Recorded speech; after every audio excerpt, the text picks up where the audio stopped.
Road অ্যাক্সিডেন্টের ঘটনা লইয়া সিলেট তামাবিল লাইনও বাস গাড়ির ধর্মঘট আরম্ভ হয়েছে।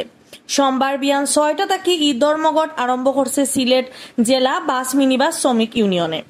কোন দিন এই ধর্মঘট তুলো হইব এখানে জানানি হয়েছে না, যে কারণে সারা দিন এই লাইনও যাওয়া হওয়া করা মানুষ সকল বাক্কা পেরেশানির মাঝে পড়ছে। বাস গাড়ি না পাইয়া তারা সিএনজি আর লেগুনায় আওয়া যাওয়া করছে।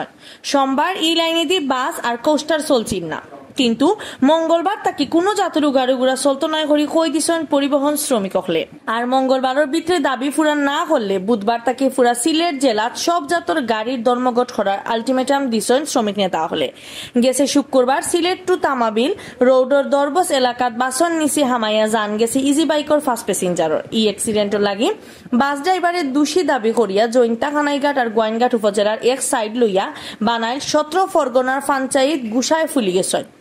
বৈঠক করিয়া তারা ইউ রোডও চলা বাসর ড্রাইভার অকলর লাইসেন্স পরীক্ষা আর লাইসেন্স ছাড়া ড্রাইভারের বাস চালানি বন্ধ করার দাবি তুলছেন। গেছে রবিবার তারা এই রোডও বাস চলাও আটকাইয়া দিছেন। এই কামর সামনে আসতা জৈন্তা উপজেলা পরিষদের চেয়ারম্যান আর উপজেলা আওয়ামী লীগের সভাপতি কামাল আহমদ। 17 পরগনার পঞ্চায়েতের এই সিদ্ধান্ত বাদ বাস চলা না আটকানি আর উপজেলা চেয়ারম্যান কামাল আহমদের এরেস্ট করার দাবি লইয়া সোমবার বিয়ান ৬টা থেকে ধর্মঘট আরম্ভ করছে পরিবহন শ্রমিক হলে।